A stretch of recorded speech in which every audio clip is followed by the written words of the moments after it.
It was a Monday afternoon in early December when I received the call that changed my life. When I answered the phone, a man said, "Is this Alan Baxter?" "It is. Can I help you?" I replied. He said, "The husband of Lisa." Becoming a little concerned, I replied, "Yes. Is something wrong?" He said, "Unfortunately, I'm calling to tell you about the inappropriate relationship your wife is having with a man down at the Extra Point." At first, I was stunned, then annoyed by what seemed like an obvious prank call. "Who the hell are you? And why are you telling me this?" I asked. He said, "This is no joke. Your wife is meeting another guy on Friday nights at the disco." I knew this couldn't be true, not about my wife, but an uneasy feeling came over me. Something was going on that I did not understand. I needed to think but required time. "I'm not alone. Can you call me back in 20 minutes?" I asked. "Okay," he said and hung up. I stood there with the phone in my hand as my arms and legs started to shake. A cold sweat broke out. My heart raced, but my thoughts felt like molasses. I sat down and put my head in my hands. There couldn't be anything to this, could there? I had been married to Lisa for 6.5 years. We had a beautiful 6-year-old daughter named Maddie, who was the center of our world. Yes, Maddie came a little early. Lisa was pregnant when we got married. We met during the fall term at the local community college. I was 20, and she was 18. Lisa was a first-year nursing student, and I had completed 2 years of business and accounting, but lost my student draft deferment for being 5 credits behind where the selective service guidelines said I should be. Even though I lived at home, I worked full-time every other term to help pay my tuition. Vietnam was in full swing, and the draft board was not sympathetic. I was just hanging around the college, taking a couple of classes, but mostly playing cards with my buddies in the commons, expecting my draft notice to show up any day. The truth is, I was an indifferent student, and more than a little bored with school. I had some money in the bank, was young and naive, and thought that getting away from home wouldn't be all bad. One of the guys I was playing cards with nudged me and said, "Look at that," pointing at the cafeteria line. There was a girl standing there with long brown hair, a short skirt, and great legs. "That's Lisa Hartwell. She was 2 years behind us in high school." As I studied her, I thought to myself, "Damn, she's cute." As soon as she sat down, we walked over, and he introduced me. The 3 of us sat for a while and talked. They had grown up in the same neighborhood and mostly talked about their old gang, while I listened and admired the view. Eventually, she said she had to get to class, smiled at both of us, and left. I was instantly attracted to her. She was about 5'7", 115 elves, with a dancer's body, long and lean. It turned out dancing was her hobby, and she had performed in a couple of high school musicals. She wasn't pretty in a classic sense, but was attractive and sexy. She had a big smile, an easy personality, and an obvious sex appeal. She would talk to anybody and could instantly make you feel like she was interested in you. In high school, I was part of the nerd crowd, not very outgoing, and didn't make new friends easily. I read a lot but only got mediocre grades. I was not lazy, so I always had a job and took pride in having my own money and transportation. Other than one girlfriend for a few months in my junior year, I only dated a few times. I was tall minus 6'3", weighed 195 elves, wore glasses, and was kind of ordinary looking. I enjoyed sports but was not very good at them. I had never learned to dance, didn't have an expensive car, and was never comfortable talking to girls, so I never attracted much attention. During my freshman year of college, I dated a girl I met at my summer job. She was good-looking, smart, and a sophomore at a nearby university on a scholarship. She was also very religious. Dancing, drinking, or sex were not part of her belief system. Strangely enough, she loved to make out. About once a week after going to dinner, a concert, or the movies, we would go parking somewhere and make out like crazy in the back seat. She also made sure I kept my hands away from her good parts. Every night, I would go home with a case of blue balls. Toward the end of the school year, she was offered a summer job in Maine. We both knew this wasn't going to go any further, so we decided not to get back together when she returned.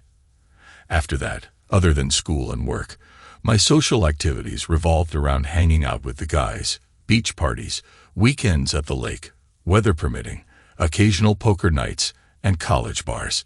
I kind of took to partying more than was probably good for me.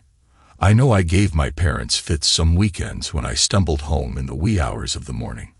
I finally lost my virginity to a girl I met at the lake during one of those beach parties, thanks to more than a few beers on both our parts. She lived about 80 miles away, so we only got together about half a dozen times.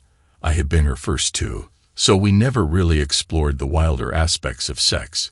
It was fun, but when she went downstate to college at the end of the summer, our relationship just sort of faded away. A few days after meeting Lisa, I saw her sitting alone in the Commons, so I walked over to her table and sat down. We talked for a while, and I really felt the attraction. She told me about deciding to go into nursing, since she had been working in hospitals since she was old enough to be a candy striper. She lived at home to save money as her dad was on disability. We talked about our families and really hit it off. Finally, I asked her if she would like to go out with me for a movie and pizza that weekend. She said she was free on Saturday. I said, "Great," and told her I would pick her up at 7 o'clock. That started it.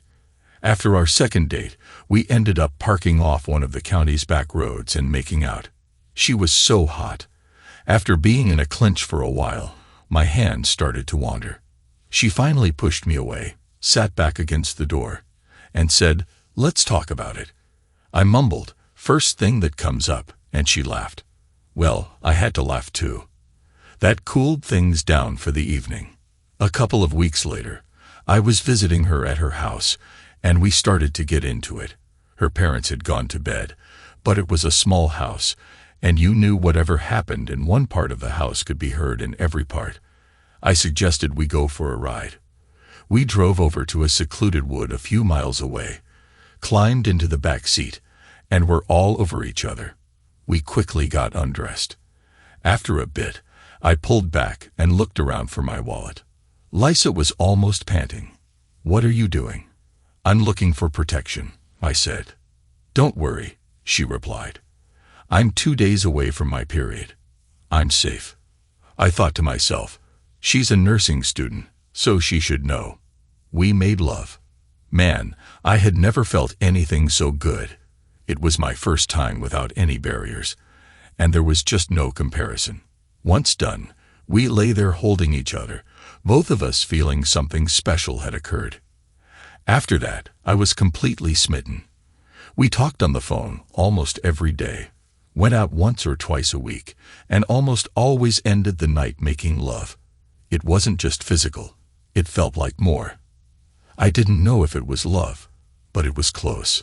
A friend of mine with his own apartment would let me use it on weekends when he went up north to visit his parents. We would make love 3 or 4 times a night before I had to get her home.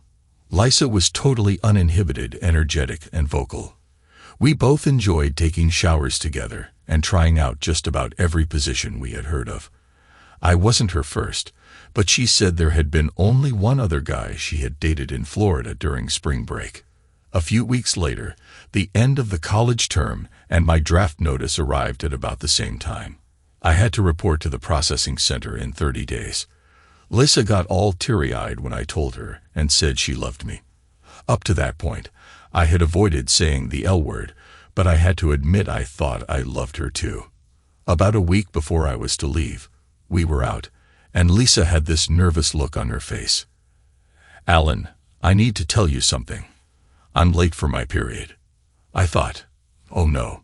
Somehow, I never thought about birth control or anything else after that first night.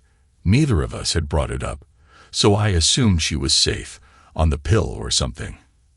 I just sat there, trying to think of something to say. Lisa looked at the ground, and tears started running down her face. I felt so bad. I reached out, wrapped her in my arms, and hugged and kissed her. After a while, she settled down, and we started talking about our different options. For some reason, neither of us mentioned marriage. We decided that if she were pregnant, she would either have an abortion or have the baby and put it up for adoption. In either event, one of Lisa's brothers and his wife lived down in Alabama, so she thought she could go live with them for a while. Maybe she could keep the pregnancy from her friends and the rest of the family. I said I thought that might be best. I had some money put away, and as soon as my army pay kicked in, I could send her some more. Neither of us was happy that night, and I took her home without our usual passionate ending. Lisa went to the doctor a couple of days later and confirmed it. We made tentative plans for her to go down south after I went into the army. I gave her most of everything I had in the bank, which, with what money she had, should take care of her needs. We went out the night before I left and made love over and over in a quiet kind of desperation. When I dropped her off at home, Lisa clung to me and whispered, "I am so scared, Alan. I love you more than anything." As I drove away, I felt about as low as I ever had in my life. About 6 hours later, I, along with a couple of hundred other nervous, sleep-deprived, and in many cases hungover guys, reported to the induction center. After processing, we were sworn into the army, handed a box lunch, put on buses, and made the 10-hour drive to Fort Knox, Kentucky. We stumbled off the bus around midnight, being screamed at by a half-dozen no-nonsense drill instructors. We were hustled through a line to pick up bedding, and then shoved into an old World War I barracks to sleep on bunks nearly as old. During Vietnam, Army basic combat training consisted of about 1 week of in-processing and orientation followed by 6 weeks of military training.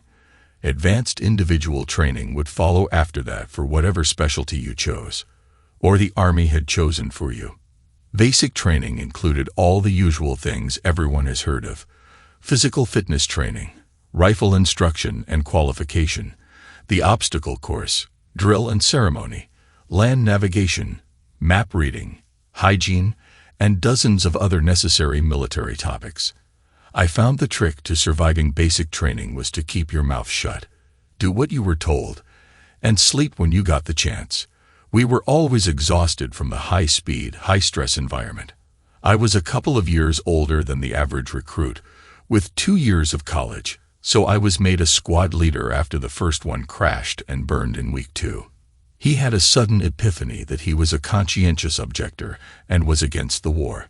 I think he was just a little late with that call. Meanwhile, Lisa was writing me daily. The highlight of our day was mail call. One thing about the Army, they never stood between a soldier and his mail. She told me over and over how much she loved me and kept me up to date on her progress in moving to Alabama, or lack thereof. She said her sister-in-law wore the pants in that family and was not being cooperative. She was reluctant to get involved in her problems and was trying to convince Lisa to tell her parents. Lisa's folks always treated me okay, but they were chain-smoking, beer-drinking factory workers from way back.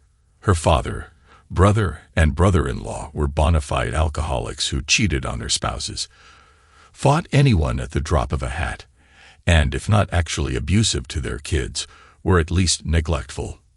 Her mother and sister spent most of their time trying to keep up with the menfolk.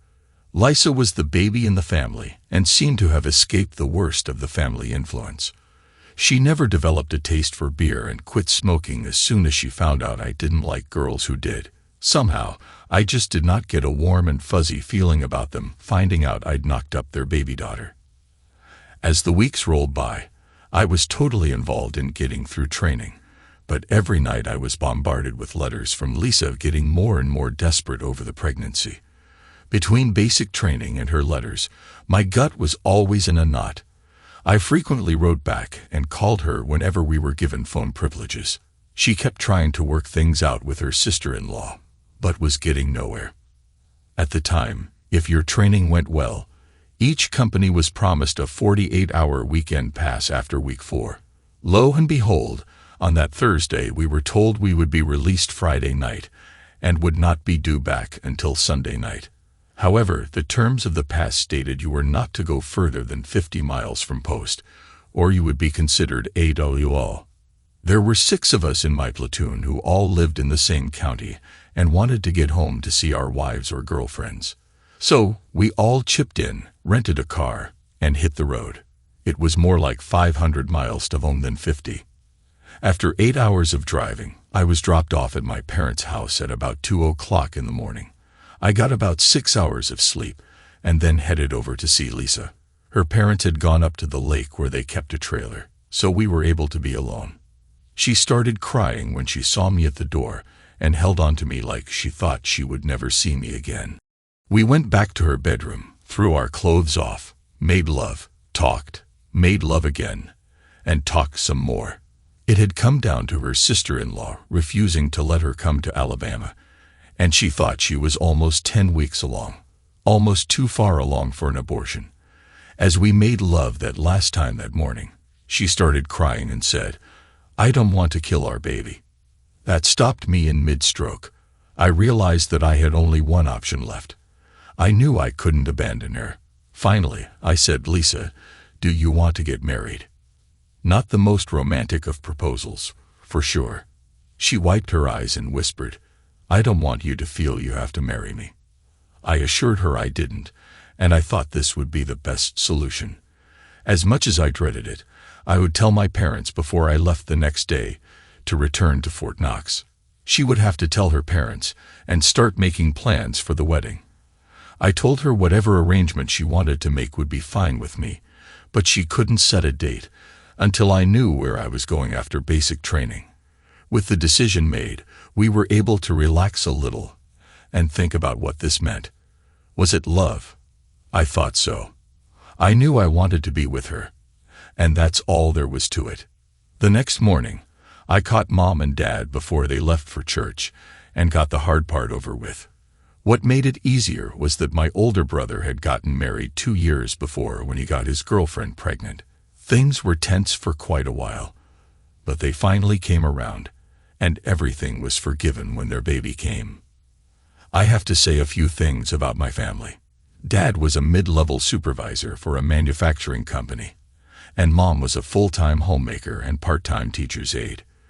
They did pretty well financially, always had a nice home, and were able to provide the necessities for us 4 boys.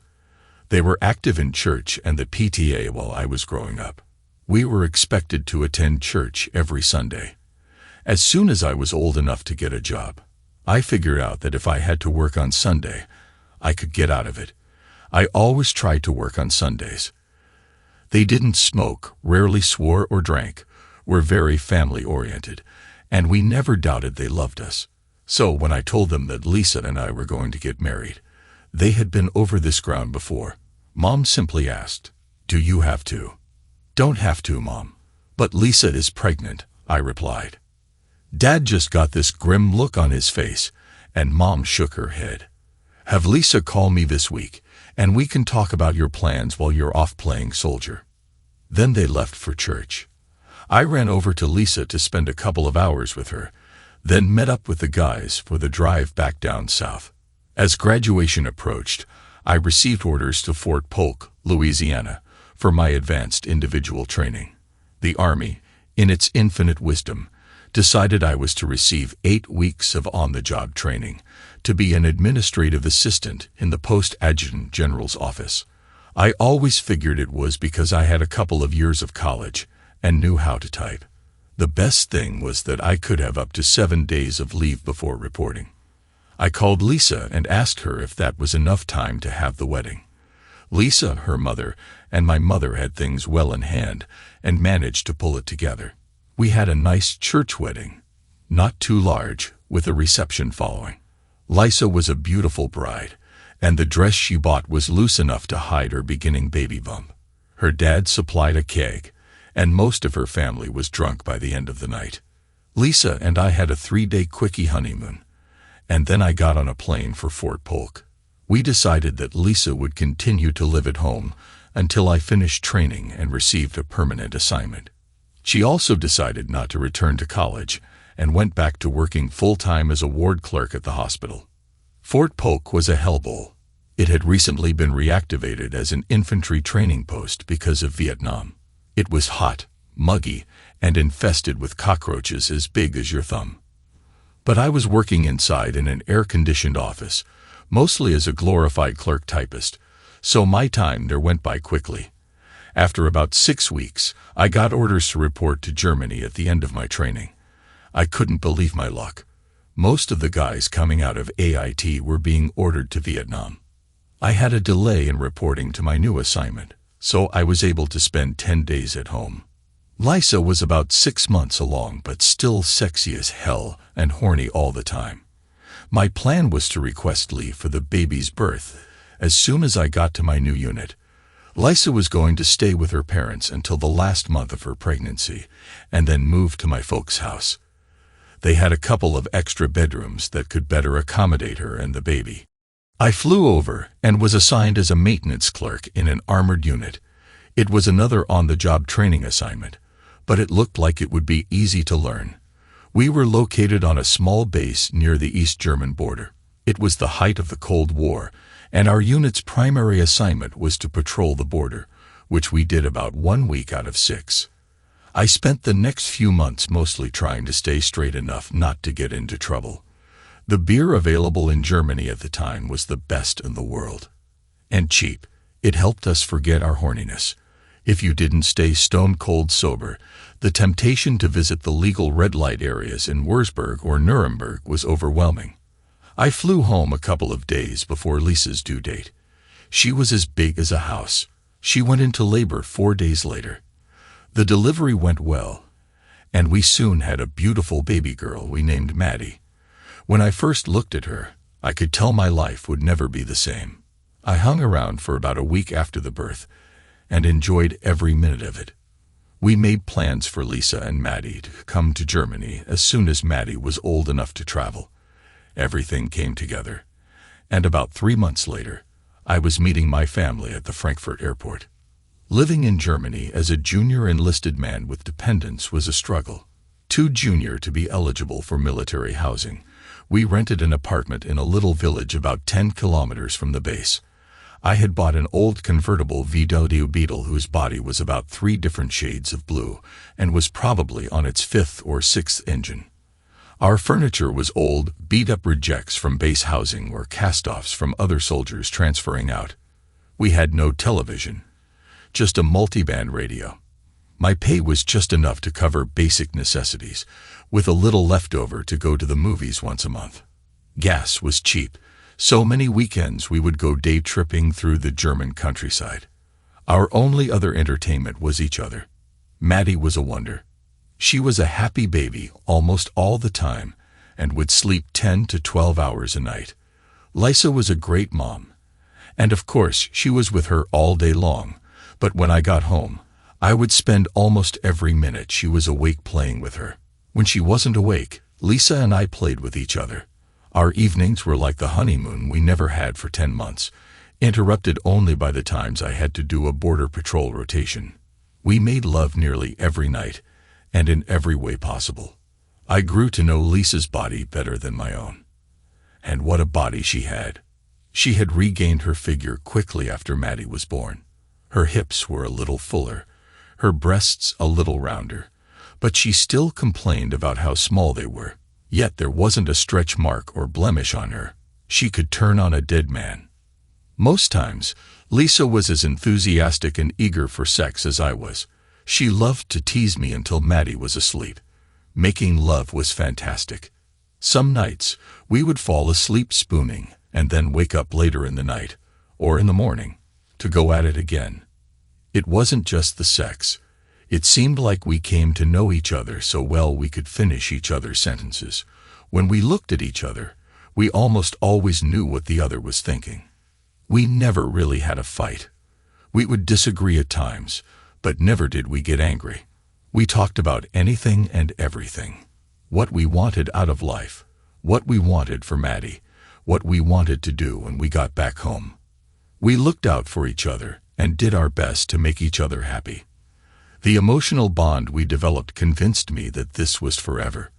I couldn't imagine being without her, and I was convinced she felt the same way. With my tour coming to an end, I was offered a promotion if I would reenlist, but we both wanted to go back to the world, be with family and friends, return to school, start a career, and get on with our lives.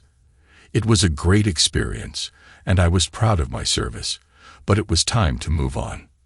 What a relief it was to be home after being gone for 2 years. We moved in with my parents for a couple of months until we could get back on our feet. I got a temporary second-shift job at the local auto plant and enrolled back into college. Between the VA benefits and work, we would do all right.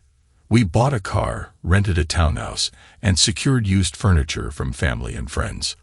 Living with my parents had put a serious crimp in our sex life, but after getting into our own place, things picked up again.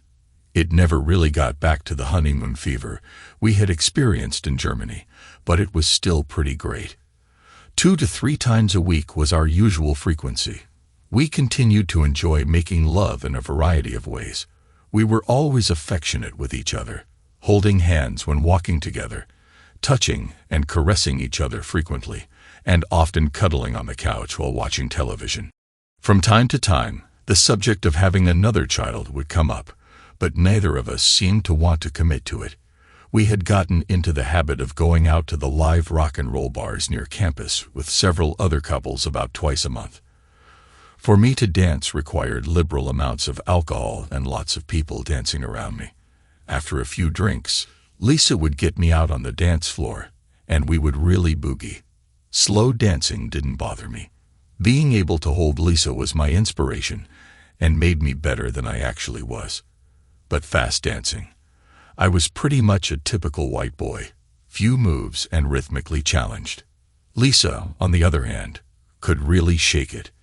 Invariably, she was dressed to kill and so hot she could make a grown man cry. After a night out, I usually couldn't wait to get her home and in bed. For the next few years, I continued to go to college part-time and worked a variety of jobs. Within a couple of terms, I finished my requirements for an associate degree and transferred to Michigan State to work toward a BA. I held several temporary second-shift jobs in the winter months, but during the warm season, I mostly worked for several construction firms. Strangely enough, I found that I liked the construction jobs the most. Working outside, operating heavy equipment, and doing physical labor gave me a lot of satisfaction. I met a couple of other veterans at school who were doing about the same thing I was. John and Craig were best friends and had even been the best men in each other's weddings. We were all married and had small kids, so we started socializing together, along with 5 or 6 other couples. From time to time, we had barbecues, pool parties, and chili cookouts, mostly family-type get-togethers. Craig was working in a residential construction business owned by his wife's father, and John had worked for several heavy construction companies in the area before and after going into the service. He knew his way around the construction business. One day, John came to me with a proposal. We would both contribute a couple of $1,000s and incorporate a construction company. We would combine his experience with mine, along with my college background in business and accounting. He suggested we focus mostly on landscaping and maybe some underground work to start. We could subcontract to several building contractors, including Craig's company. The thought of working for ourselves was very appealing, and the possibility of making some serious money was attractive. Lisa and I talked it over and decided to go for it. Lisa had done some child care out of our home until Maddie was about 4 and ready for preschool. She then decided to return to hospital work, but we were pretty much living paycheck to paycheck. We had moved a couple of times and were now living in a nice duplex. We owned our furniture, a 3-year-old car, and a 4-wheel drive Ford pickup truck. That was pretty much it. The work was interesting, and we were busy about 8 months of the year. We hired 4 or 5 guys to work on projects as needed. Living in the snow belt pretty much shut down most dirt-type construction projects when the frost got in the ground. But we collected unemployment during the down months and did some cash, under-the-table casual work, so we were never hurting too badly. Of course, I was still collecting some VA education benefits. Early on, John and I had gotten into the habit of going to happy hour at various bars after work on Fridays to pound down a few drinks. We were usually joined by a bunch of other construction types, including Craig. John and Craig were pretty hard beer drinkers, to the point of being alcoholics. I was usually satisfied with a mild buzz from a couple of mixed drinks. It also turned out that they were both players when given the opportunity. I was kind of shocked to find out John was regularly having an affair with one of the wives in our social circle, and Craig was having an affair with the sister of one of the guys in our same group. His biggest claim to fame was that he had bagged his wife's younger sister the first year of their marriage, or so he claimed. They both openly admitted they had hit on about every decent-looking female they knew, and quite a few who were not so decent. Frequently, after a couple of beers, or 6, they would brag openly about their exploits. I have to admit those stories intrigued me, and I wondered what it would be like to get into something strange. Occasionally, during those happy hours, I met a few women, had a few drinks with them, or even danced with them. But when I compared them with Lisa, they just didn't stack up. I couldn't see taking the risk when I had something better at home. I always looked forward to going home to my wife. By the time we started the business, disco had finally made its way into the Midwest. Our rock and roll clubs were slowly changing, and Lisa embraced the new music wholeheartedly. It fit in with her dance background, and she picked up all the new dances easily. By the second year, we were in business. Many of the rock bars were gone, and the discos were in. I had gone out with her a couple of times to some of them, but I just couldn't get into it. Not only did I not have the talent for it, but I also didn't feel comfortable in that scene. I was a flannel shirt and blue jeans kind of guy, not silk shirts and John Travolta suits. I had been working construction for several years now, and at 6'3", I weighed about 230 elves. I was big with a lot of muscle, big arms, shoulders, and chest. During the off-season, I belonged to the local YMCA and played racquetball and lifted weights to stay in shape. I had long hair and a full beard. Lisa said I resembled Paul Bunyan, but Maddie thought I was just one big cuddly bear. Lisa, on the other hand, had only improved in looks with age. She could eat anything she wanted and not gain a pound. She loved nice clothes and was a regular clothes horse. She could wear anything and look sexy in it. One of the few things we argued about was how much she spent on her wardrobe. With her appearance, dance talent, and personality, she fit right into the disco scene. Since I had no interest in disco, Lisa had gotten into the habit of going out one night a week with several other girls from the hospital. They would have a few drinks, enjoy the music, and maybe dance a little. That routine eventually developed into one where, on Fridays, I would get home from happy hour with the guys around 7 or 8, and Lisa would then leave to meet the girls at one of the clubs for the rest of the evening. I would stay home with Maddie. Around the time Lisa got interested in the disco scene, she decided she wanted breast implants. One of our previous neighbors, who was around her age, had gotten them done, and Lisa was fascinated by how it changed her figure. I didn't think it was necessary, and argued with her about it. She insisted she felt she was flat-chested and would look and feel better about herself if she had it done. Our insurance would cover the hospitalization, but not the surgeon's fee, and it was not an expense we could really afford. But she convinced me, and she went through with it. The change wasn't huge, probably a 34B to a 34C cup size, but she did look good with it, and she really filled out a bikini. Lisa was more than pleased with the results. The construction season was over, and it was the end of our second full year in the business. I was working from home, closing out the books and preparing balance statements, tax forms, and W-2s. We had kept busy for 8 of the last 12 months, made a profit, paid all our bills, and had some cash in the bank. But when you figured out all the hours John and I put in during the year, it seemed we only made about 50 cents an hour. Certainly not the big money I was hoping for. Lisa and I had been talking about buying a house. We were tired of renting. Maddie was now 6 and in first grade, and the subject of giving her a brother or sister came up again. Lisa was doing well at the hospital, had changed jobs a couple of times, and got promoted each time, with each promotion bringing an increase in pay. Truth be told, her salary probably exceeded my combined wage, unemployment, and veterans' tuition benefits for the year. I couldn't help but wonder where our construction business was going. I only needed a few classes to complete my bachelor's degree. Maybe it was time to consider doing something else. Then, just after the Thanksgiving holidays, I answered an anonymous phone call that changed everything. As I sat there trying not to be sick, all this flashed through my mind. I kept mumbling to myself, "What the hell?" I did not want to accept that there could be something to this, but something told me I had missed something. That something had changed this past year. I shook my head, trying to clear the fog. I needed a plan and needed to be prepared for when he called back. I grabbed a pad of paper and started making a list of questions I needed answers to. After a bit, I just sat there staring at the sheet of paper, hoping that it would just go away. When the phone rang, it startled me. I grabbed it and said, "Hello. Are you alone now?" "Yes," I replied.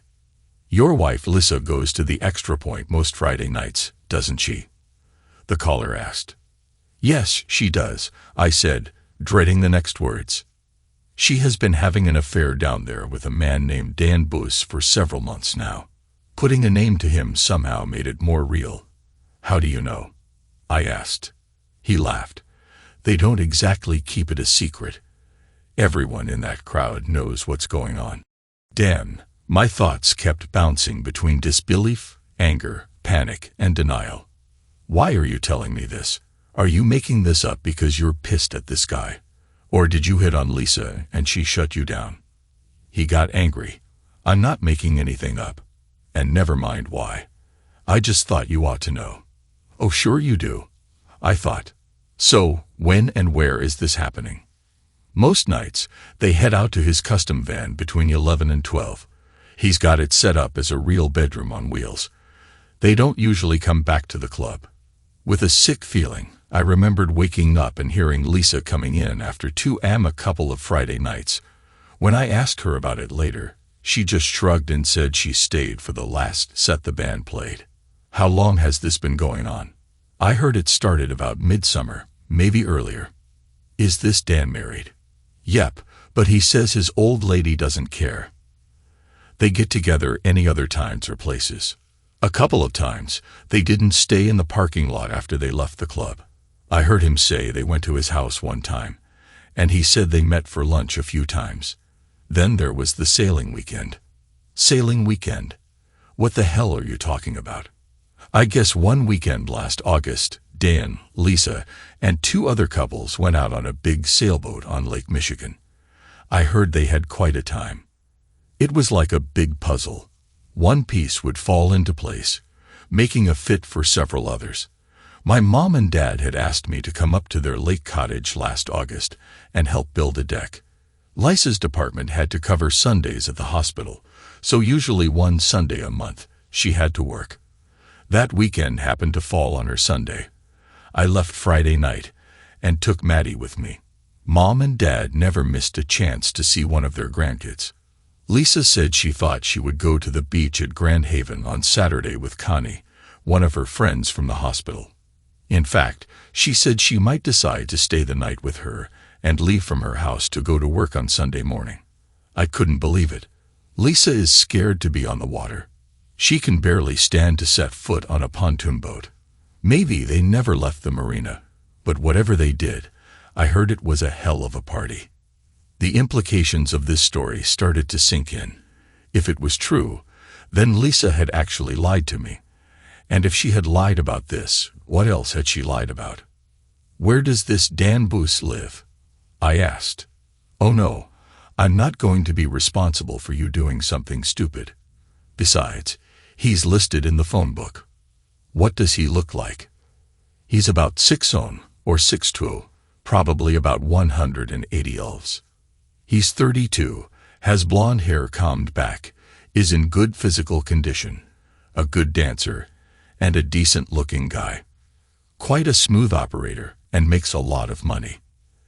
Anything else you know about them? I asked. Well, from what I heard, I have the feeling he isn't the first to get his fingers into her pie.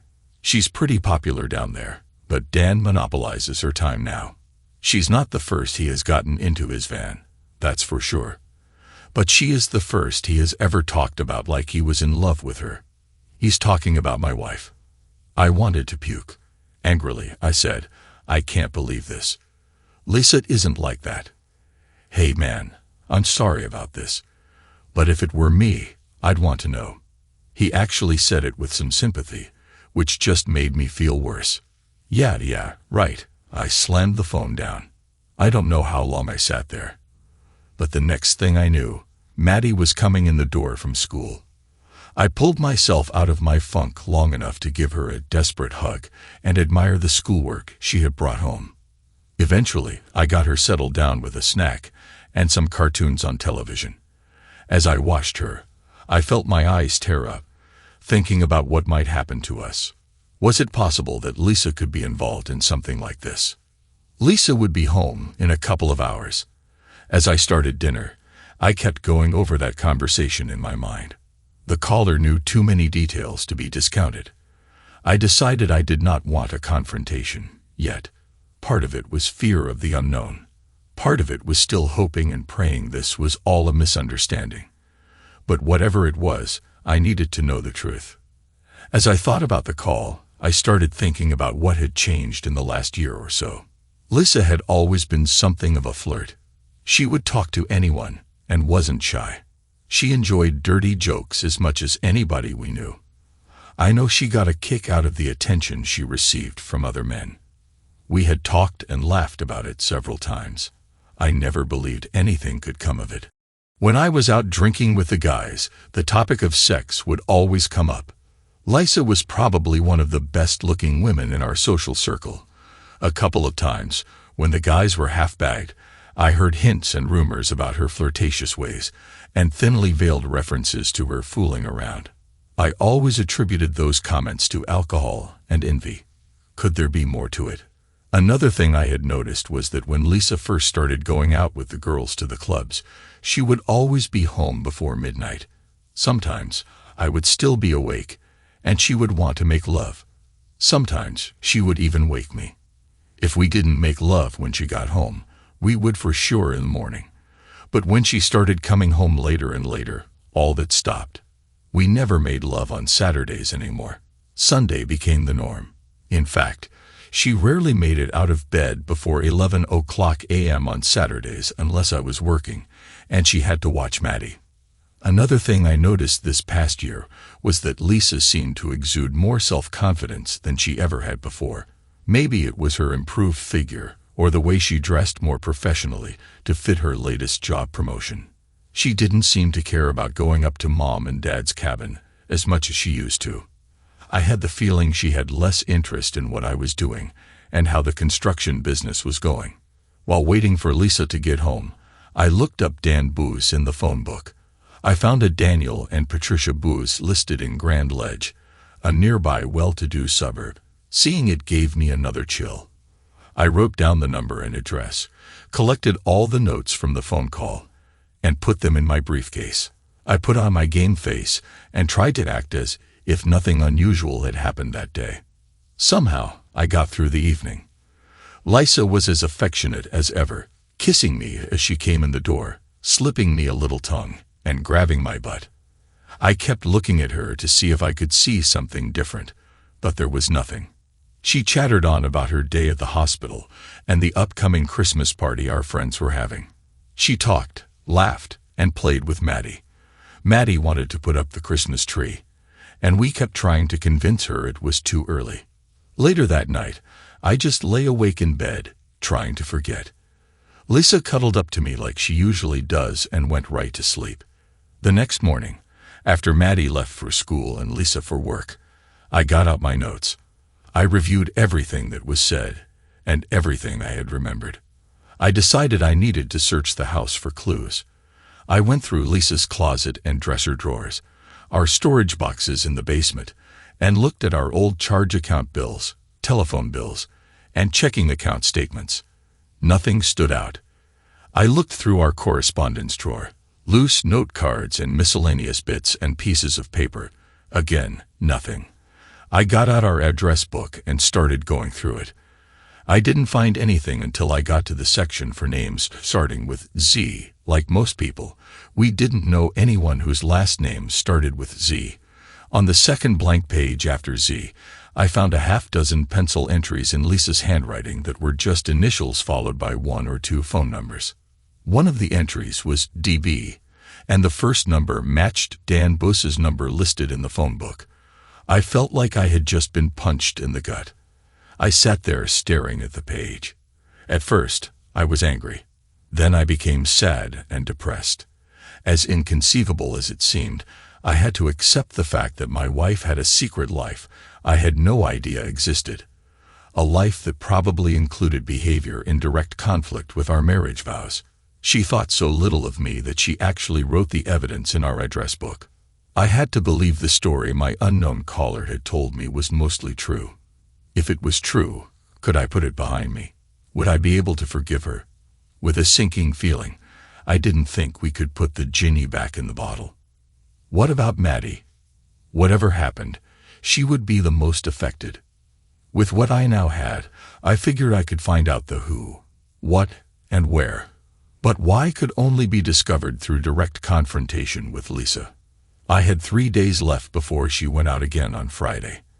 I needed to get as many answers as possible before then.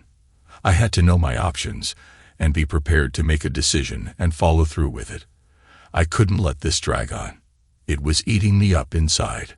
I had a high school buddy who had completed law school and was clerking for a local judge while waiting to take the bar exam. I gave him a call, and he referred me to a divorce attorney who would give me a free consultation. I set up an appointment for Friday morning. I started calling the numbers I found in our address book to try to figure out all the players. It was easy to pretend to be a wrong number or a sales solicitor. I was right about the second number under DB. It was the number for a business machine service company. From what I got out of the receptionist, it was Dan's sales office. The other names associated with the numbers were not familiar to me, except for CM. It turned out to be her friend Connie from the hospital. That evening, I told Lisa I had to visit a job site we were going to bid on and would be gone for a couple of hours. I drove to the Bus address and parked a few houses down. It was in an upscale residential neighborhood. There was one car in the driveway when I arrived. A recent model BMW. About 20 minutes later, a maroon custom Chevy van pulled in. A well-dressed man got out who fit the description of Dan Bus and walked into the house. I could now put a face to the name. I drove slowly by and wrote down the license plate number. Getting through the rest of the week was tough. I avoided going to bed when Lisa did. The thought of making love to her was depressing. Lisa sensed I was stressed and kept asking if something was wrong. I told her I was feeling pressure to get all the end-of-year tax forms done early and that some of the accounts didn't balance. She accepted my story without comment. The fact was, the IRS and John, my partner, could care less as long as everything was filed by April 15th. I spent as much time with Maddie as I could. I was afraid of the changes the future would bring. On Thursday evening, during dinner, Lisa casually said, "Are you going out for happy hour on Friday as usual?" On the spur of the moment, I said, "I don't know. For some reason, I just don't feel like it this week. Why don't we skip this Friday and do something together? Maybe the 3 of us could go somewhere." Without missing a beat, she said, "Why, honey? It's kind of late to change plans. I promised Connie I would meet her at the club. She's bringing a girlfriend and wants me to meet someone who's interested in a position we have open at the hospital." I just sat there and felt so sad. She had fallen to making up stories to avoid missing out on meeting her lover. My feelings must have shown on my face. "Oh, Alan, we can do something together on Saturday or Sunday. It's not the end of the world," she said with a little laugh. I smiled and said, "You're right. It's not the end of the world. Not the end of the world, but maybe the end of our marriage." On Friday morning, I met with the attorney and explained my situation as I saw it. I needed to know what my legal options were. His first question was whether reconciliation was possible. My answer was that it was possible, but it would all depend on what came out of the upcoming confrontation. He explained that we lived in a no-fault state. This meant that the reasons for the divorce were immaterial for having a divorce granted. However, the reasons could matter when it came to property division, alimony, and child custody. Given that Lisa's income was equal to or greater than mine, spousal support should not be an issue. Since our assets were minimal, division of property should not be an issue either. As far as custody was concerned, if the divorce went forward, I wanted joint custody of Maddie. In case Lisa contested it, proof of adultery or her unfitness as a mother would probably discourage any such act on her part. I told the lawyer I thought I could come up with something. As I sat at home that afternoon, I found myself wishing I could confide in someone who could reassure me I was not overreacting, and that this was as bad as I felt it was. I was too ashamed and embarrassed to tell anyone in my family. I thought about John and Craig, but with their history regarding fidelity, I wasn't likely to get any good advice from them. Besides, I couldn't trust them to keep their mouths shut after a couple of beers. I had set my plans in motion for the evening. After finishing up some more business paperwork, I went out to the bar for happy hour. My head really wasn't in it, and after one drink, I switched to ginger ale and just sat back, watching everything going on around me. The view was depressing. Was this what I had to look forward to, hanging out in bars, looking for companionship? Marriage had been good to me. It had made me happy, or at least I thought it had. Turns out I was clueless. I finally gave up in disgust and left for home. I pulled in before 7, and Maddie met me at the door by jumping into my arms and giving me a big kiss. "Daddy, Daddy, you're home." Lisa came out of the bedroom, dressed but still putting on her makeup. She looked at me closely, like she was trying to gauge my sobriety. "I'm meeting Connie for dinner before we go to the club. There are leftovers on the stove," she said. I just grunted at her and made my way into the kitchen. Maddie chattered away about school and showed me some artwork she had made while I warmed up something to eat. As I sat there with Maddie, Lisa came in with her coat on, looking wonderful as usual. She made my heart ache just looking at her, thinking about what she was doing to us. She gave us both a kiss and said, "You two have fun tonight. Love you both." Maddie said, "I love you, Mommy." I just said, "Bye." I wanted to ask her not to go again, but it would have been pointless. Lisa stopped at the door for a second and looked at me strangely, like she wanted to say something. Then she opened the door and stepped out. I waited about 15 minutes after listening to her car drive away, and then I got up and called the babysitter I had arranged earlier. I told her to come over in about 20 minutes. Then I sat down with Maddie and said, "How would you like Carol to come and stay with you for a while?" Maddie loved Carol and was all for it. "You have to be a good girl for her and go to bed when she tells you, okay?" Maddie nodded enthusiastically. I went into the bathroom and got out my shaving gear. I started shaving off my beard and mustache. Where I was going that night, I didn't want to be recognized. Maddie came in and looked at me. "Daddy, what are you doing to your face?" "I'm making it all smooth, like it was before you came along, sweetheart. Don't you like it?" I had grown the beard right after getting out of the army, and she didn't remember me without it. "I think I do," she said, sounding uncertain. My hair was still long, but I combed it back and away from my face. I gathered up some things I needed, and as soon as Carol arrived, I told her I had to leave but would be home between 11 and 1. I gave Maddie a kiss and a hug and left. I drove over to my brother's house to trade vehicles. He had asked a few weeks ago if he could borrow the pickup sometime to move some stuff. A couple of days before, I told him he could have it this Friday night if he was willing to let me use his car. It worked out for both of us. He is also something of an amateur photographer, and I had asked him if I could borrow his camera with a zoom lens that would work in low-light conditions. He questioned me about what I was going to shoot, but I just told him I would explain later if it worked out. He set it up, gave me some pointers, and off I went.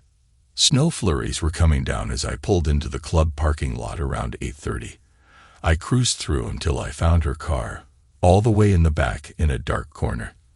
I didn't see the maroon van, so I thought maybe they were still at dinner. I hoped they hadn't decided to go somewhere else. I parked where I could get a good view out my side window and waited. About 30 minutes later, the van pulled in, with another car close behind. They both parked near Lisa's car. Lisa and Dan got out of the van, and another couple got out of the car. I didn't know the other man, but I recognized the woman as Connie. Lisa had introduced me to her a couple of times. She was a cute blonde, divorced, and a couple of years younger than us. Lisa and Dan walked hand in hand, laughing and talking and looking at each other with obvious affection. I got a couple of photos as they walked by me toward the entrance.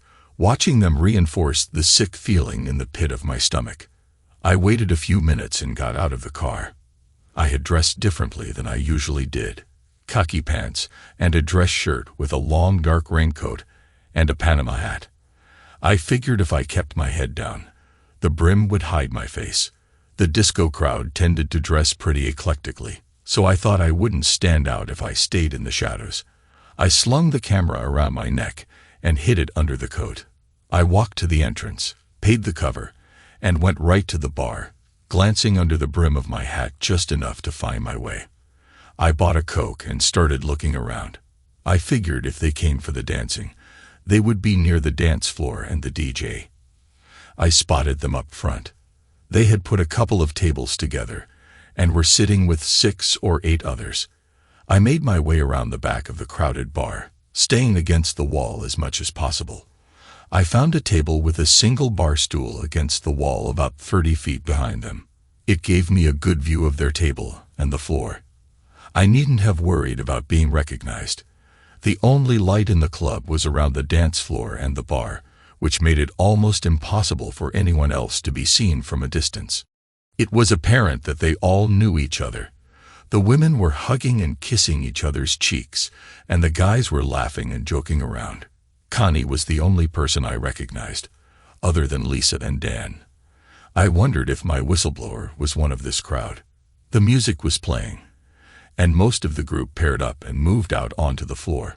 For the next 3 hours, I watched Lisa with her lover. It was obvious within the first hour that they were lovers. They danced, kissed, and held each other. They whispered in each other's ears. They danced together like they had been partners forever. God knows how many hours they must have practiced the fast and slow dances. They melted into each other's arms like they were one. I saw Lisa look into his eyes like she once looked into mine. At the end of each dance, she would kiss him slowly and tenderly, just like she once kissed me. I just sat there, all choked up, continually wiping the tears from my eyes. When they sat at the table, he would have his hand on her leg, and she would have her hand on the back of his head, slowly stroking his hair, her wedding rings glittering in the light, mocking me. When she stroked my hair like that, I would get an instant erection, which always amused her. As the evening progressed, they became more and more affectionate, and I knew how it was going to end. He would occasionally caress her when he thought no one was looking, and Lisa would tease him by rubbing his bulge or blowing into his ear. Then they would sit back and talk very earnestly, almost touching nose to nose. They were in their own private world, sharing their intimate thoughts. After 3 hours, I was emotionally exhausted. I had intended to follow them out to his van and witness the end of the evening, but I couldn't stand it anymore. I had my answer, and it made me bitter. This wasn't just a physical relationship, but a close emotional one as well. What I thought we had, what I thought we shared only with each other. She had given freely to him. She had already left me. I knew there could be no satisfactory explanation, no satisfactory solution to this. I had seen enough, and had covertly taken enough pictures to prove to myself later, or to anyone else, for that matter, that it wasn't my imagination. I took a sheet of paper out of my pocket and wrote in bold printing that she would instantly recognize. Don't come home tonight. I don't want to see you. The doors will be locked. Go to your mom's, go to your sister's, or go home with Dan. It doesn't matter anymore. Don't call me tonight. I won't talk to you. Call tomorrow if you have anything to say to me. You can say it then. I carefully folded it and got up. I walked to the bar and stood there for a few minutes stoically, watching Lisa and Dan as they started to get their coats on. A waitress came by, and I said, "Would you like to make a $20 tip?" She looked at me like I was crazy. Impatiently, I went on, "See that woman near the dance floor in the green dress and black coat?" "Oh, sure, Lisa. I know her. And her boyfriend, too." Disgustedly, I said, "Great. That's just great. Here's the $20. Just walk over and give her this paper." She took the paper and the $20, looked at me, shrugged, and went toward the dance floor. I walked over to the entrance, turned, and watched, my mind numb, as the waitress approached Lisa and handed her the paper. Lisa said something to her, and the waitress said something back and pointed to the bar. Lisa unfolded the sheet of paper. One hand went to her lips, and I could almost hear her cry out above the sound of the music. Then she slowly crumpled to the floor as her startled lover tried to hold her up. Wearily, I turned and went out into the cold, snowy night. As I drove home, I could barely see through the tears in my eyes. This was the saddest day of my life. Everything I had believed in was shattered. Lisa had been everything I needed, and once upon a time, I was everything Lisa needed. Why had that changed? Was it all just a fairy tale? Were the signs always there? And was I just too complacent, too wrapped up in my own world to see them? I got home before midnight. I paid off Carol, thanked her, and sent her on her way. I looked in on Maddie and again marveled at how beautiful and special she was. I tried not to think about what the next few days or weeks would bring. The phone started to ring. I unplugged all of them, deadbolted the doors, and went to bed. I was so exhausted that I fell instantly asleep. Amazingly, I slept for about 7 hours and felt better than I deserved. Maddie would probably sleep for at least another hour, so I started on my preparations. Around noon, I plugged the phone back in. Within minutes it rang. When I picked it up, I heard Lisa's voice, shaking. "Can I come home now?" I answered, "The door is unlocked," and hung up. I started thinking about what was coming and knew the only way I could get through it was to harden my heart, let my anger out, and demand answers. Since the day I met Lisa, I had never raised my voice to her, and had never felt anything other than love toward her. About 20 minutes later, she came in the front door. From where I was sitting in the kitchen, I could watch her. She looked around nervously, like she hoped to see Maddie. Finally, she slowly walked through the living room, dropping her coat on a chair. She saw me at the dining room table where I often worked, with my briefcase and business files in front of me. We both looked at each other for a few minutes, and finally I said, "Sit." She dropped into a chair and asked, "Where's Maddie?" "She's at my mom and dad's. They are keeping her tonight." She slowly nodded. "First time I've seen you clean-shaven in years," she said.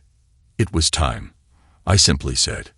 Lisa looked haggard, like she hadn't slept. Her makeup was all washed off, and her eyes were red and swollen.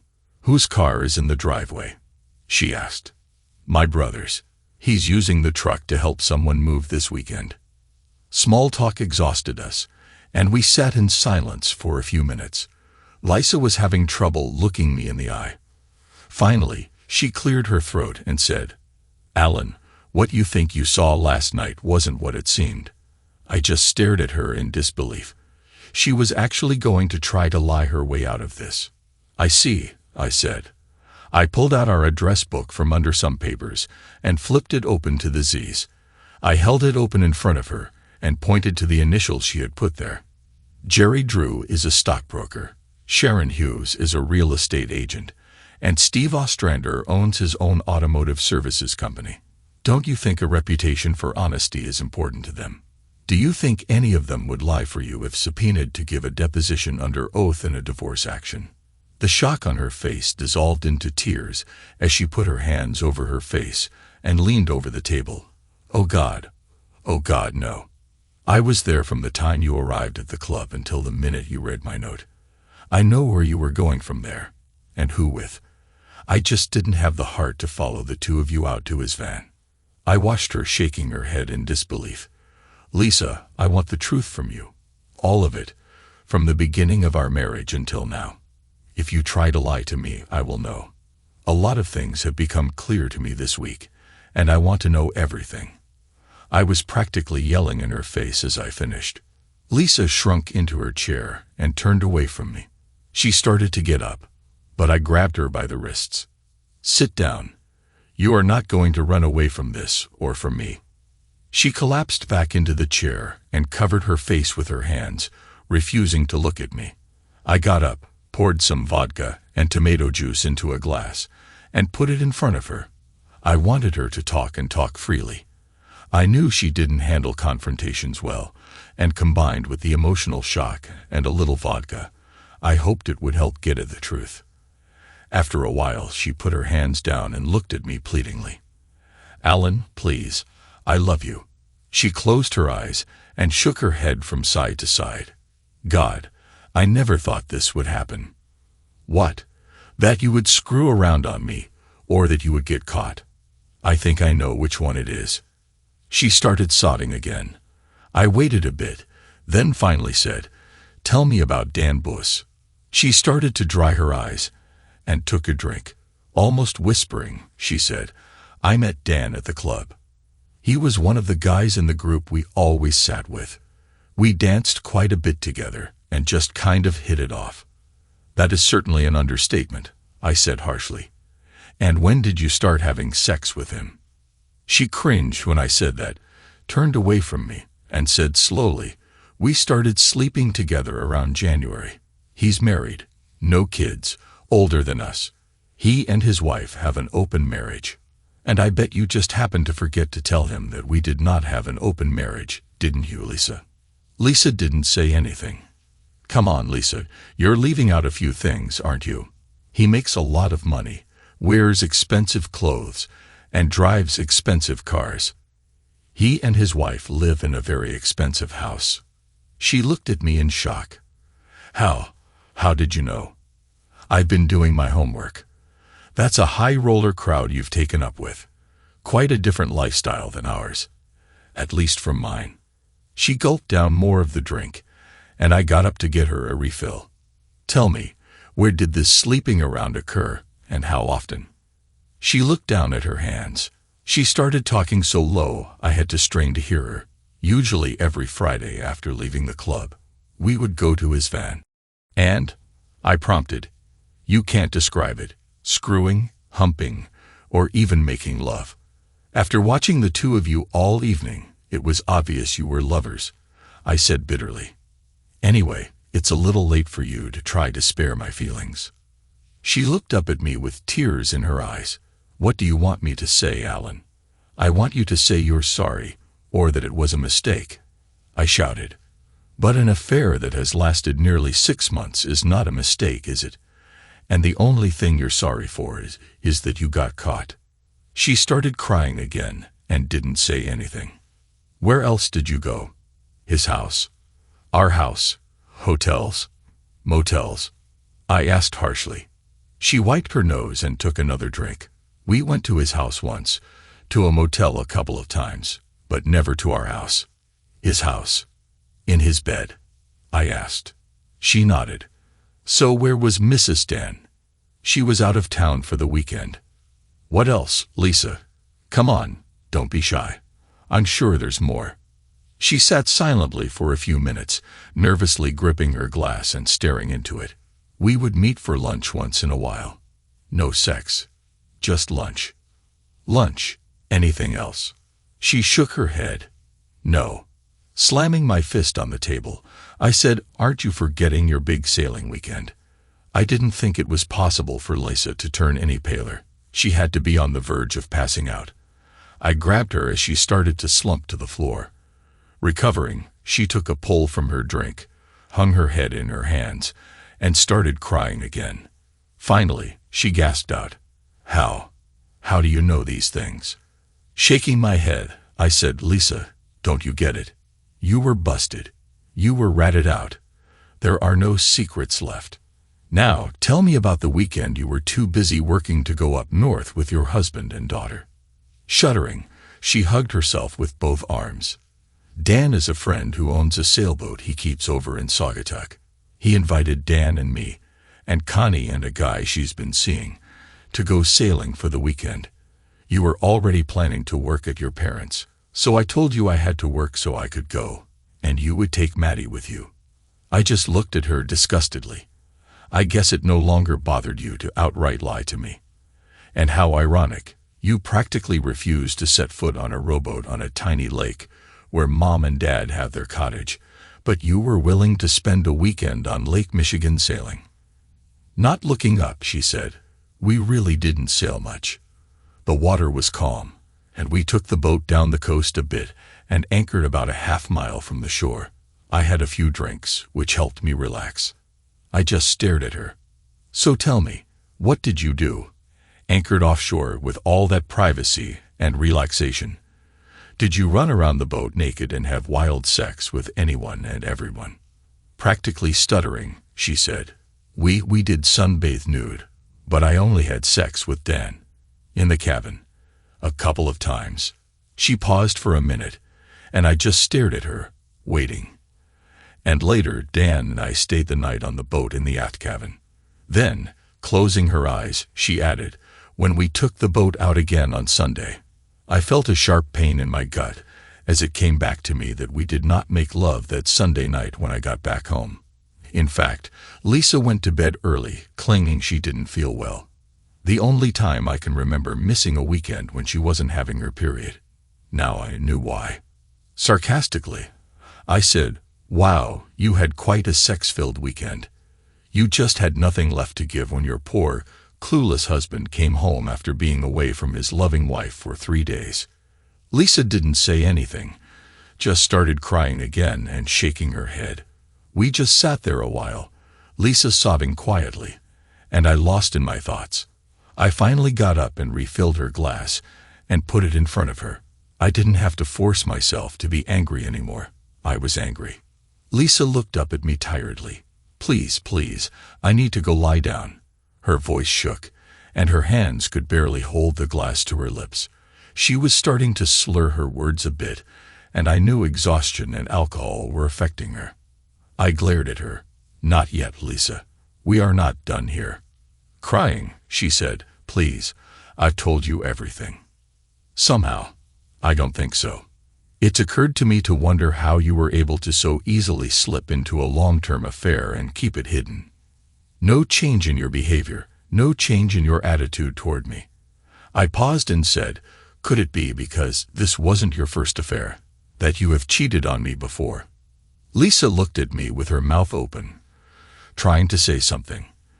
Then she closed it, looked away, and tried to talk again. It was obvious she was trying to figure out what she could get away with, and in her condition, she was having a tough time of it. I shook my head. "Lisa, don't try to lie to me again. It won't work. Other people have been telling me things about you for years, and I didn't believe them. I refuse to believe them. My loving wife. I want to know everything, and I want to know now." Lisa slumped back into the chair, her eyes dull and half shut. Exhaustion and defeat were written all over her face and posture. In a monotone, she said, "Before Dan, I got hooked up with another guy down at the club. Only a couple of times, and then he stopped coming down there. I kind of figured as much from what the caller said, but I wasn't interested in that." I said flatly, "Before that, Lisa."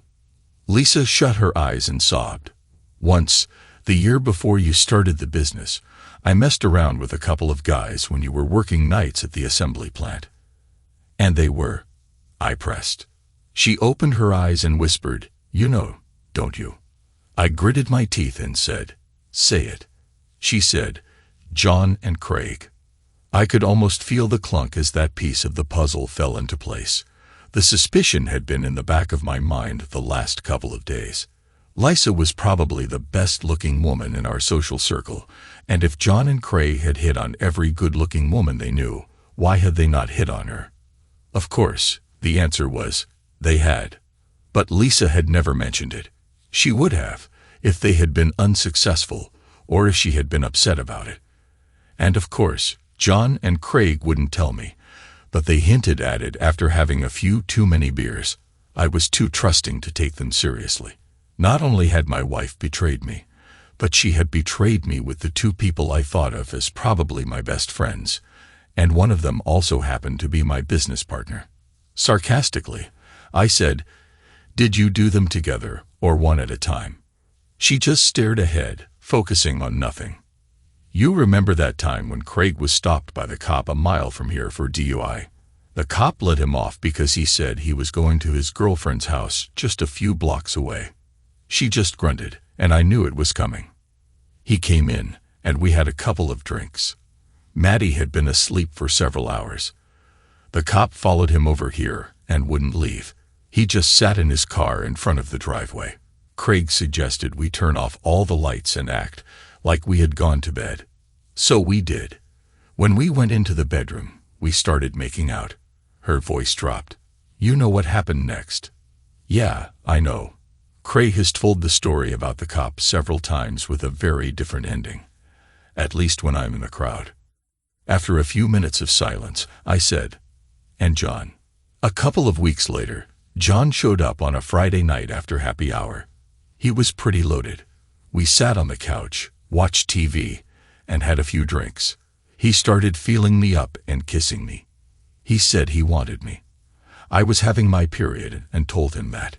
He put my hand on his erection and told me he was really horny. I don't know why, but I told him I would give him a. I just stared at her in disbelief. "Let me guess, a blowjob. Delivered in your mouth, wasn't it?" Her head jerked up, and her mouth hung open. Finally, she sputtered, He was supposed to warn me." Realizing how absurd that sounded, she looked away from me and hung her head. Not only was it turning out that my wife was a serial cheater, but she was a dumb one at that. Yeah, John loves to tell that story in the bar after a few beers. Except in the version I heard, the recipient of his lust juice is Debbie Dawson. It was little consolation to me that Debbie's husband Dave was probably as clueless as I was. I was sure Craig had told John he had gotten into Lisa's pants and that she was easy. There were no secrets between those two. And of course, John had beaten feet to our door, knowing I was working nights. Lisa was crying continuously now, rocking back and forth, mumbling incoherently. "Lisa, Lisa." I had to shout to get her attention. "Look at me. How many times did you screw around with them?" Without looking up, she said, "Craig, he came around a couple of times after that. But then you started telling me what players they were and talked about everything they did. I got scared and told both of them not to come over anymore." Now I was really wondering if, at any time in our marriage, she had been faithful to me. I sat there thinking about it. Taking a shot in the dark, I said softly, "And when I was in the army?" "Tell me about that." Lisa, looking at me blankly, said, "Alan, please don't make me tell you." "Lisa, tell me. Now." I could see her withdraw into herself, unable to resist anymore. "Once, when you were on border patrol for the week, Kim Mikado came over to take some pictures of Maddie. He had some hash with him. After Maddie went down for the night, he talked me into trying it." She looked up at me in desperation. "Alan, we had been having sex every night since I got there. You had been gone 4 or 5 days, and I was horny. After smoking the hash, I just lost control. Kim Mikado was a soldier in a different unit we had met when we first got to Germany. He and his wife had a baby boy about Maddie's age. We got together a few times for dinner and playdates for the kids before his wife went back to the States. I heard they were having problems at the time she left. Now I knew why. And after that, I asked quietly, He would come over once or twice every time you did your rotation to the border. I never smoked the hash again, but we kept having sex. Well, that certainly explains why he still calls a couple of times a year to invite us to visit him in New Orleans, I said sarcastically. Lisa collapsed onto her arms on the table and sobbed over and over again. I just looked at her. Sure, there was more, but I didn't think she could talk coherently. To be honest, I didn't think I could stand to listen to it. After a while, Lisa stopped crying and wasn't moving anymore. I think she was asleep. I sat there dazed and lost in my thoughts. Finally, I got up and shook her arm. Lisa, get up, and go get cleaned up. She finally roused herself, pulled herself out of the chair, and without looking at me, staggered down the hallway into the bathroom. As I heard the water in the shower turn on, I reached into my briefcase and turned off the recorder. As it sank in, what I had heard, I jumped out of the chair, threw open the sliding glass door, dropped to my knees, and vomited into the snow. Wiping my lips with the back of my hand, I shut the door, slumped against the wall, and closed my eyes. The things she had told me were far worse than I had ever imagined. What happened to the woman I thought I married? As I sat there thinking about the past 6 years, I felt so stupid.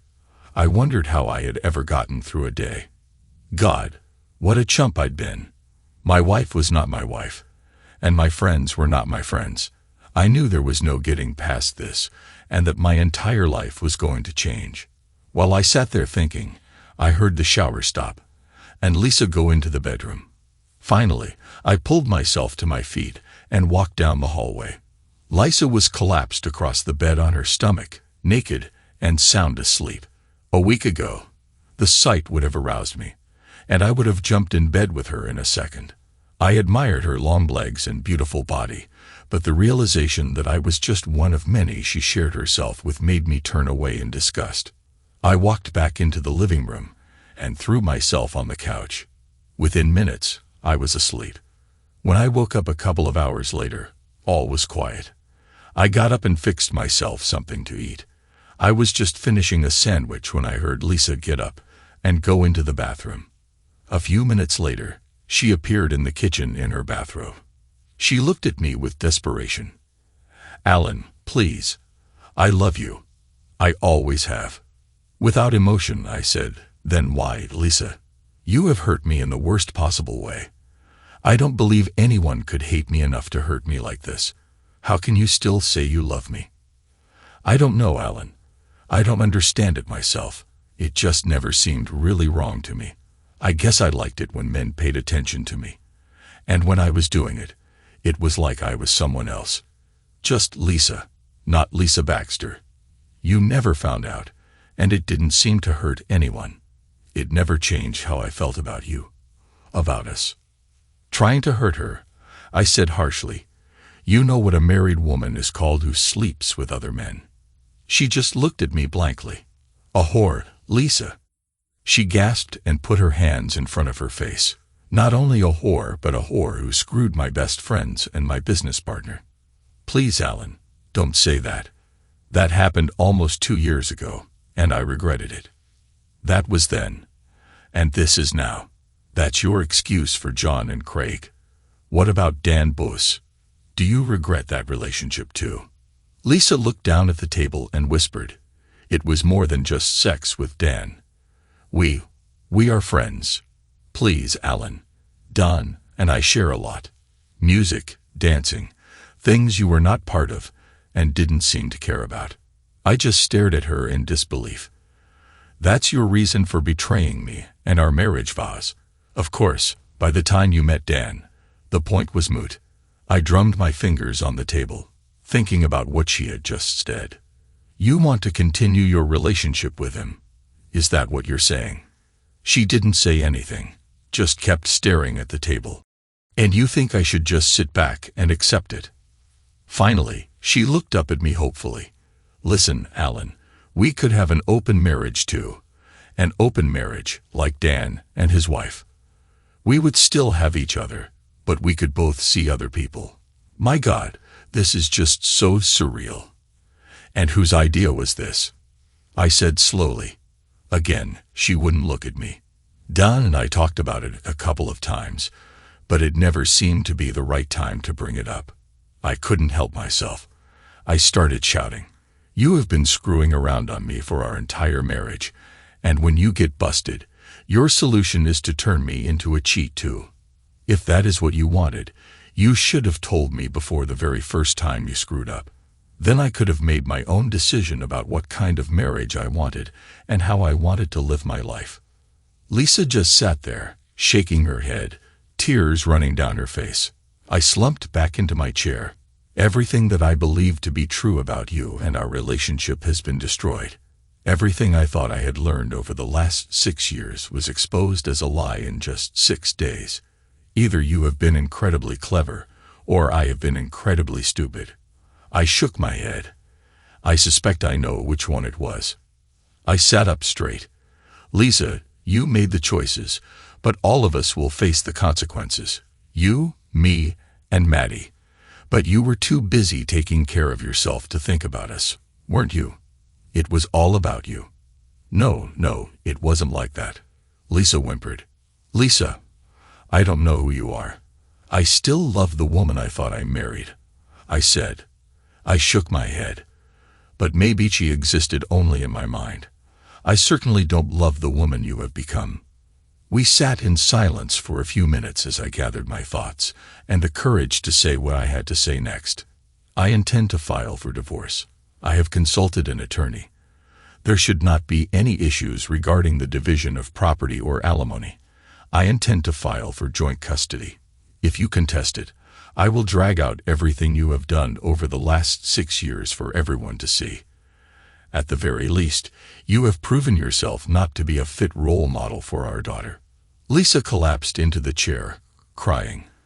I just sat there, staring at the wall, lost in my own thoughts, thinking about the last 6 years, where we were going now, and how everything was going to change. I had been in my comfort zone for too long. I had forgotten the first lesson in life. Nothing stays the same. I waited for Lisa to get herself together. Her crying finally slowed, and I looked at her. This can happen one of 2 ways, Lisa, I said. She looked up at me in despair. I can walk out that door tonight and ask my parents to let me stay with them for a while. Of course, I would have to tell them everything, and tomorrow, one of us would have to tell Maddie I no longer live here. Lisa shuddered when I said that. The other option is to wait until after the holidays. It's 3 weeks until Christmas. We can give our daughter as normal a Christmas as we can make it. It gives us some time to prepare her for what is going to happen, and we can try to keep this from your family and mine until after the new year. I saw some hope come into Lisa's eyes. I knew she was thinking if she could delay my leaving, then anything could happen. I decided not to disabuse her of the notion. For now. Please stay, Alan. I don't want you to leave. That decision has been made. The only question is when, I said. Lisa looked away from me and whispered, Please, let's wait until after the holidays. With that decided, I had a bad taste in my mouth and an overwhelming desire to get away. I didn't want to look at her anymore, and I certainly didn't want to talk to her. Abruptly, I stood up. That's settled then. I'm going out. I won't be home until late. Without a backward glance, I went to the closet, got my coat, and walked out the door. I drove to the mall and wandered around for a while. I finally ducked into the movie theater to kill a few hours and occupy my mind. When it was over, I couldn't tell you what I watched. I decided to stop at a bar for a while to consider my next steps. As I sat there eating a greasy hamburger and fries, I decided the first thing I had to do was quit eating like this and take better care of myself. After that, I needed to address my marriage, get out of the construction business, and finish school. Those would now take higher priority. I got home after midnight, and the house was dark. Going down the hallway, I could hear Lisa tossing and turning in her bedroom. There was no way I was going to sleep with her anymore. I would use Maddie's bed tonight and set something else up tomorrow. I woke up early and just stared at the ceiling in Maddie's room. With a pang, I remembered Sunday mornings when Lisa and I usually made love. Shaking my head, I started going over the things I needed to accomplish. Finally, with a groan, I hauled myself out of bed and into the bathroom. After cleaning up and getting dressed, I sat down at the kitchen table to finish my paperwork. I figured I needed about 6 more hours to complete it all. Then I would call John and arrange to bring it over to him on Monday. Lisa got up and wandered into the kitchen. I simply ignored her and continued to work while she got some breakfast and sat down across from me. Finally, she said, "Where did you go last night?" I shrugged. "Does it matter?" She asked, "Where did you sleep?" "In Maddie's room. Today, I will set up that extra twin bed in the basement. I will move my clothes and my dresser down there. I will sleep in the basement until I move out. That would be best for both of us." Lisa just looked down at her cereal, got up, and went back to the bedroom, closing the door. She didn't come out for the rest of the morning. Later that day, I set up the bed, moved my clothes and other stuff I needed downstairs, cleaned up the basement, and tried to make it somewhat livable. We had an old area rug and a beat-up television that I set up. I spliced into the cable and connected the TV. I also had an old telephone around, so I hooked that up too, disconnecting the ringer and putting the phone behind the bed. Lisa tiptoed around me and didn't say anything, which suited me just fine. I went out to return the car and the camera to my brother. I told him I was going to hang on to the roll of film for now and that we would talk about it later. I swung by Mom and Dad's and picked up Maddie on the way home. When Maddie burst into the house, she went straight to her mom to tell her all about her weekend. Apparently, Lisa was prepared, as she acted like nothing was wrong, and made all the appropriate responses to Maddie's chattering. I followed Lisa's cue, and we both acted as if it was any other Sunday. Lisa had dinner prepared, and we all sat down to eat as if it was the most normal thing in the world. That set the pattern that was to last for as long as I remained in our home. When Maddie was home and awake, I stayed upstairs. We did all the things we normally did: watched TV, read the paper, played with Maddie, prepared meals, and cleaned up afterward. But when Maddie went to bed for the night, I would spend the rest of the evening in the basement or leave the house. Needless to say, there weren't any displays of affection between us. Monday morning, we went about our routines like any other weekday. Lisa made a comment about not feeling like going to work. I told her bluntly that she was going to need her job, and not to screw it up. I called John and told him I wanted to drop over with the end-of-year tax forms for his signature. I stopped at the bank and took care of the things I needed to do. I finally pulled into John's driveway around noon. I knew his wife would be at work and his son at daycare. John and I usually got together a couple of days a week during the winter months to work on job bids, finish up paperwork, or sometimes just hang out. I walked into his house with a big file box containing all the business files and forms we had accumulated over 2 years. John met me with a big smile. "Hey, Alan, why did you leave so early Friday night? You know the fun doesn't really begin until late." Then he noticed all the files I had with me. "What the hell? Why did you bring all this stuff with you?" I set everything down on the kitchen table and started pulling out files. "Listen up, John. Here are the completed workman's comp insurance forms, the quarterly liability insurance forms, the IRS quarterly withholding statements, the end-of-year tax forms, and all the W-2s to be mailed after the first of the year. I've kept mine. I wrote the checks for the premiums and the withholding. You will have to sign them." I hesitated for a moment and looked John in the eye. "Also, and this is important, here is a notarized letter of resignation from me as an officer of the company, effective today. Here is a signed receipt. Again from me, for the amount of $2,500 received from the company in exchange for any and all interest in the company. That includes common stock, accumulated equity, and goodwill. I signed the check myself and cashed it this morning. It might leave you a little short of funds to start up in the spring, but I'm sure you'll come up with something. You might want to get down to the bank today and have my name removed from the bank accounts. John just stared at me, speechless. Finally, he got all red in the face and started waving his arms and shouting, "What the hell are you doing? You can't do this." "Oh, I can, John," and I did. "Unless you want the reasons for my impending divorce to become very public, you won't make an issue of it." As it sunk in, what I had just said, John closed his mouth and got very pale. But I don't know what you're talking about." I just glared at him. "Don't insult me any further. I know where all the bodies are buried now. I don't want to see you or talk to you ever again. And that goes for Craig too. If I ever see either of you again, well, I think I could kick both your asses." As I walked out the door, I added one last parting shot. "Tell your wife I won't be coming to your Christmas party. I'll leave it to you to come up with a good reason." As I drove away, I felt better about myself. Finally, it was a first step to closing out the past and starting to look toward the future. The money took a little of the financial pressure off as well, but I had one more piece of personal retribution left to accomplish. I waited until about 4:30 and called the Boos residence. I remembered from my surveillance that it appeared Patricia Boos arrived home quite a while before Dan. I hoped this was the case. A woman answered the phone. "Boos residence." I asked, "Is this Pat Boos?" She said it was, her voice guarded. Remembering the shock I felt when I received my anonymous phone call, I resolved to be as gentle as I could be. "I'm Alan Baxter. You don't know me, but my wife is a friend of your husband." I could hear the suspicion in her voice. "What is this about?" "Your husband has told my wife that you have an open marriage, so this probably means nothing to you.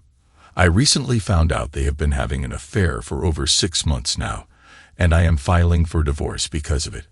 I wanted you to know the consequences of his behavior and lies, as I thought you should." There was a minute of dead silence. "Son of a... that son of a..." Pat growled. "Alan, you said your name was..." "Yes." "Well, we don't have an open marriage. He probably said that because he got away with it once, and I forgave him. I suspected him a couple of other times since then, but with my work, I've been too busy to keep tabs on him. I see now that was a mistake." "Well, Pat, I'm both glad and sorry to hear that. When Lisa, my wife, was busted, she tried to sell me on having an open marriage like Dan said you two had. I couldn't imagine living like that." "What proof do you have of this affair?" she asked. "I have her admission on tape, some photos of them together at the disco. They're not very explicit, but they show them hugging, kissing, and having a very intimate time together. I also have the names and phone numbers of others in their group who were aware of their affair." I could hear her cussing and swearing under her breath. "Alan, can we get together and talk? I would very much like to hear the tape and see the pictures." I said that would be all right, but that I needed a day to get the photos developed. We agreed to meet for lunch on Wednesday. The next morning, I called my brother and asked him to recommend a photo shop that could do a rush job. He gave me the name of a place, and I called them. They said they could have the photos ready by the end of the day if I dropped the film off in the morning. I drove over, handed them the roll, and requested 2 copies of everything, asking for 5x7 prints if the quality would allow it. With that task done, I decided to make good use of the day. I headed to the university to see if my advisor was available. Luckily, he had some time, and we reviewed my transcript. We determined I only needed 3 classes to complete my degree. All of them were being offered during the winter term. Since I now had enough money to cover the tuition, I made plans to register before the holidays. That step taken, I turned my attention to finding another source of income. Things were going to get tight financially with the divorce.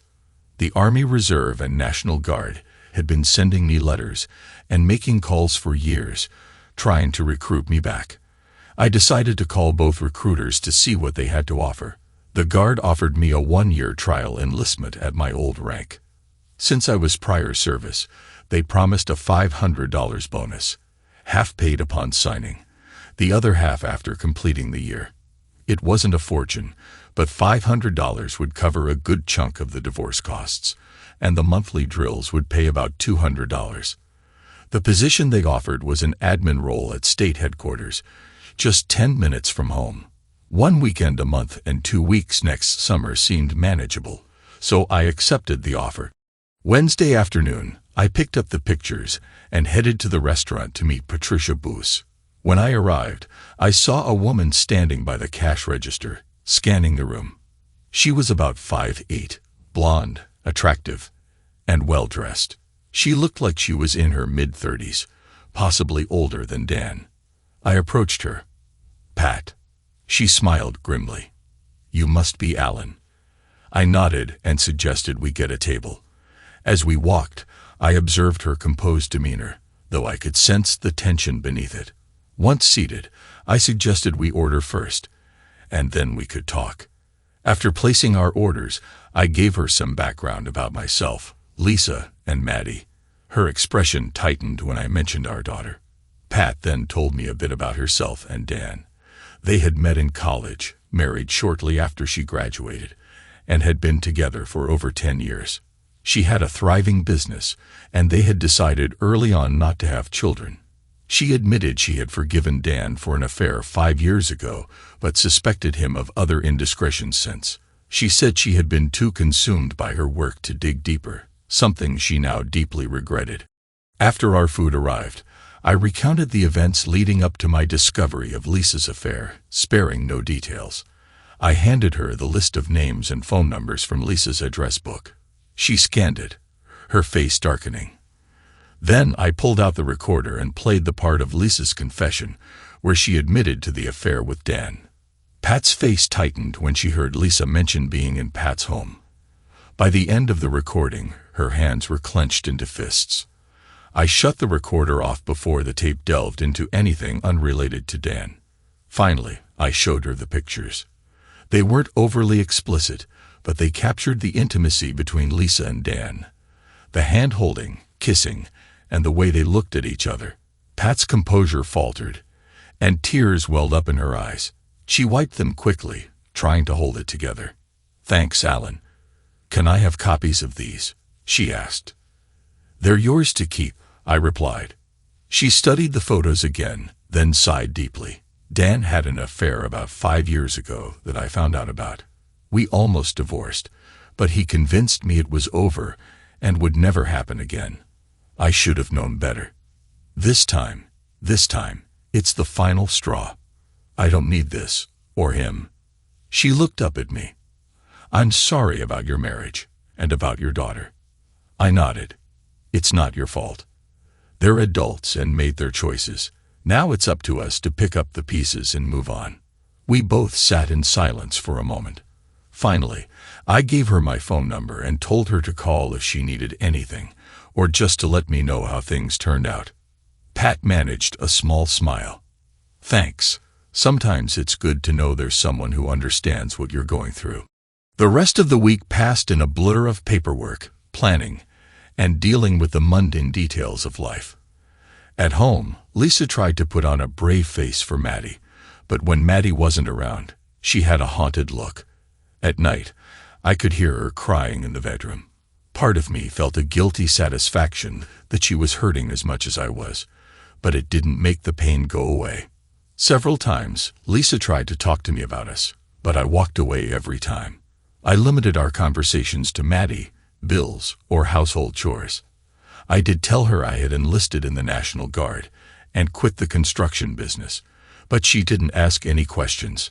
The attorney called to inform me the divorce petition was ready. I told him to file it. It would likely be listed in the paper the following week and become public knowledge. I planned to bring a copy home for Lisa myself. I had considered having her served publicly to maximize her embarrassment, but decided against it. There was already enough pain to go around. That same day, Lisa came home from work visibly upset. She had been crying and could barely hold it together through dinner. Once Maddie went to bed, she sat down across from me. "Dan called me today," she said, her voice trembling. "I haven't spoken to him since that night. He called to tell me his wife filed for divorce." I just looked at her, saying nothing. He said she had pictures of the two of us together. He said she got them from you. Is that true? Yes, I said simply. Lisa started crying. He lied to me, Alan. He lied to me about everything. I shook my head.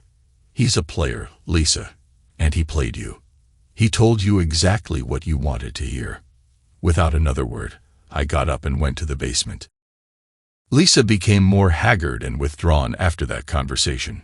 She seemed perpetually exhausted and often skipped meals. I suspected the stress was finally catching up to her, but I didn't feel much sympathy. She had brought this on herself. Over the next few weeks, we continued to act as though everything was normal for Maddie's sake. Lisa and I barely spoke unless it involved her.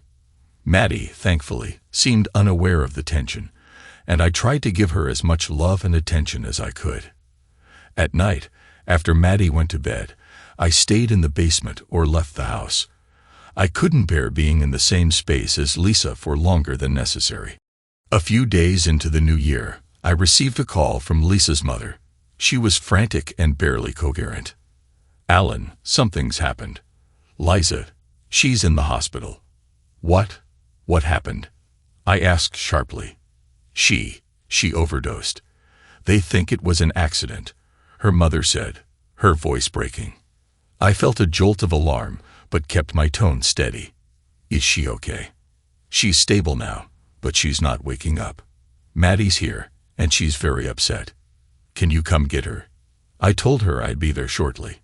When I arrived, Maddie was clinging to her grandmother, crying. I knelt down and hugged her tightly. Daddy, Mommy's sick, she sobbed. She's not talking. I know, sweetheart. Mommy's going to get the help she needs, I said, trying to keep my voice calm. I stayed just long enough to get a quick update from the doctor. Lisa had been found unconscious at home by her mother. The combination of prescription medication and alcohol in her system suggested she hadn't intended to take her own life, but had been dangerously careless. I couldn't bring myself to feel pity. All I could think about was Maddie and how this chaos was affecting her. I took Maddie home and called my lawyer the next morning. I informed him of the situation and instructed him to file for sole custody immediately. I also contacted Child Protective Services, explaining the circumstances. My priority was ensuring Maddie's safety and stability. When I called Lisa's mother to let her know, she was furious. Alan, how could you do this? Lisa's sick. She needs her daughter right now. She needs to focus on getting better. Maddie needs a stable environment, and Lisa can't provide that right now, I said firmly. This isn't about punishing Lisa. It's about what's best for Maddie. Her mother called me every name in the book before hanging up on me. I didn't care. I knew I was doing the right thing. The judge reviewed the case quickly, given Lisa's condition. With her in rehab and unable to contest, I was awarded full custody of Maddie. The court ordered Lisa to complete her treatment program and undergo a psychological evaluation before any visitation rights could be considered. After her release from the hospital, Lisa entered a rehabilitation center. I didn't visit her, and she didn't try to contact me. As far as I was concerned, our relationship was over. My focus was on rebuilding my life and being the best father I could be for Maddie. Lisa's former lovers didn't escape unscathed either. John lost the business after I left, unable to keep it afloat on his own. Craig had a serious accident on a construction site that left him permanently disabled. Kim Mikado, the soldier Lisa had been involved with in Germany, died in a training exercise a few years later. And Dan, his wife, took him to the cleaners in their divorce, leaving him financially ruined. The last I heard, he was living in a dingy apartment and driving an old beater. As for Maddie and me, we built a new life together. She missed her mother, but I explained that Lisa was healing and would see her again someday. I didn't know if that day would come, but I wanted Maddie to have hope. Life wasn't easy, but I found purpose in being Maddie's dad. She was my world, and I worked hard to give her the happiness and stability she deserved. I didn't need anything else. For now, that was enough. Thanks to everyone who took the time to listen to today's stories. If you enjoyed it, please consider liking and subscribing if you haven't already. Feel free to share your thoughts on the events in the comments below. Take care.